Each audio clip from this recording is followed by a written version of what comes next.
Solo levelling या फिर overrated levelling, इसका सीज़न 2 आ चुका है और आज इसी वीडियो में आपको इस स्टेटमेंट का जवाब भी मिल जाएगा और साथ में आपको मिलेगा एक छोटा सा रीकैप और एक रिव्यू भी। तो जल्दी से वीडियो को शुरू करते हैं।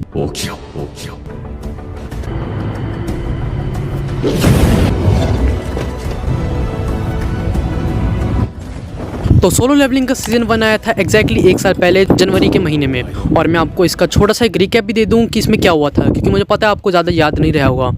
तो साउथ कोरिया में रहता है हमारा मेन कैरेक्टर जिनवू, जिसकी दुनिया में अचानक से ही अलग अलग डंजन्स खुलने लगे जिसमें से निकलते हैं ढेर सारे मॉन्स्टर्स और उनको मारने का काम दिया जाता है हंटर एसोसिएशन को। और जिनवू उसी हंटर एसोसिएशन का सबसे ज़्यादा वीकेस्ट हंटर है और उसे खिताब भी मिला हुआ है वर्ल्ड्स वीकेस्ट हंटर का। लेकिन एक दिन जिनवू को ऐसी डंजन रेड मिशन दिया जाता है जिसकी वजह से होती है उसकी रीअवेकनिंग। इसका मतलब उसकी ताकत वापस से जागती है और उसको मिलता है एक सिस्टम लेवल अप करने का। यहीं से एनिमे का नाम बन जाता है सोलो लेवलिंग। सीजन 12 के एंड में जिनवू को मिलती है एक ऐसी पावर जिसकी वजह से वो निकाल सकता है अपने हाथों से मारे हुए मॉन्स्टर्स की शैडोज और वो शैडोज उस लॉयल आर्मी में शामिल हो जाती हैं। तो अब तक तो आपको स्टोरी याद आई चुकी होगी और अगर आपको पता ना हो कि ये सिस्टम जिनवू को लेवल अप करने में कैसे मदद करता है तो मैं बता दूं कि जिनवू को अलग अलग टास्क और मिशन दिए जाते हैं ताकि वो अपने एक्सपीरियंस पॉइंट्स को बढ़ा सके और अपनी बॉडी को ओवरऑल डेवलप कर सके और उसी डेवलपमेंट के बेसिस पर होता है उसका लेवल अप। और अगर आपने कोई भी गेम खेली होगी तो आपको पता होगा कि लेवल अप ज्यादातर गेम्स का बेसिस बन चुका है। जैसे अगर आपने GTA 5 या माइनक्राफ्ट भी खेली है तो आपको पता होगा कि इसमें एक्सपीरियंस पॉइंट्स को गेन करना होता है मिशंस को कंप्लीट करके, जिसकी वजह से आपकी ओवरऑल डेवलपमेंट होती है पूरी गेम में। और वैसे ही इस एनिमे का बेसिस है। तो चलो अब छोटे से रिव्यू की तरफ बढ़ते हैं। तो सोलो लेवलिंग एक कमाल का कोरियन एनिमे है विद अ स्ट्रेंज कॉन्सेप्ट। इस एनिमे में कमाल का एक्शन है, कमाल की एनिमेशन भी दी गई है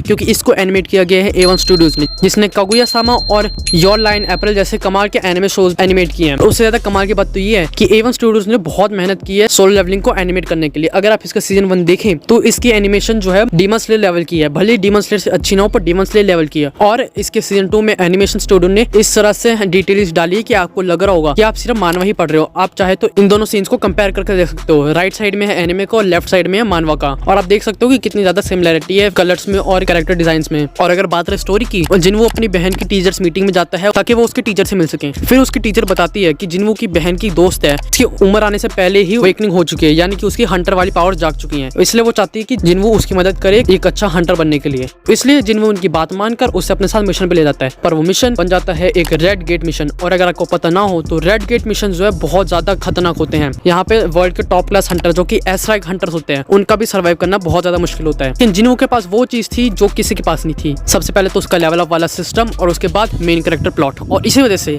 जिनवू अपने एक्शंस का यूज करता है वहाँ के मॉन्स्टर्स को मारने के लिए और खासकर अपनी शैडो अवेकनिंग की मदद से वो इग्रिस को भेज देता है उन सभी मॉन्स्टर्स को मारने के लिए। और हमें पहली बार इग्रिस जिनवू की तरफ से एक्शन में दिखता है, जो कि सच में बहुत ज्यादा कमाल की एनिमेशन थी। और अगर इस एपिसोड को ओवरऑल रेटिंग दी जाए तो मैं इसको देना चाहूंगा 7 आउट ऑफ 10 स्टार्स।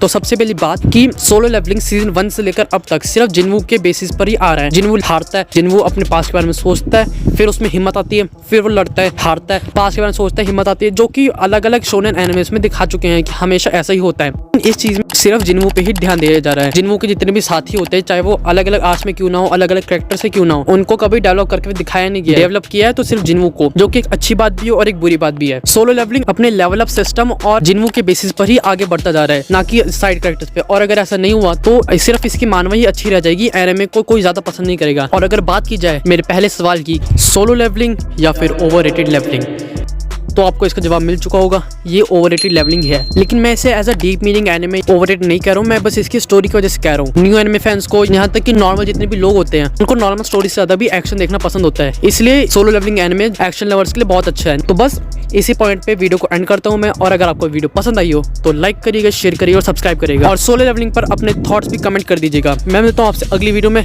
तब तक के लिए बाय।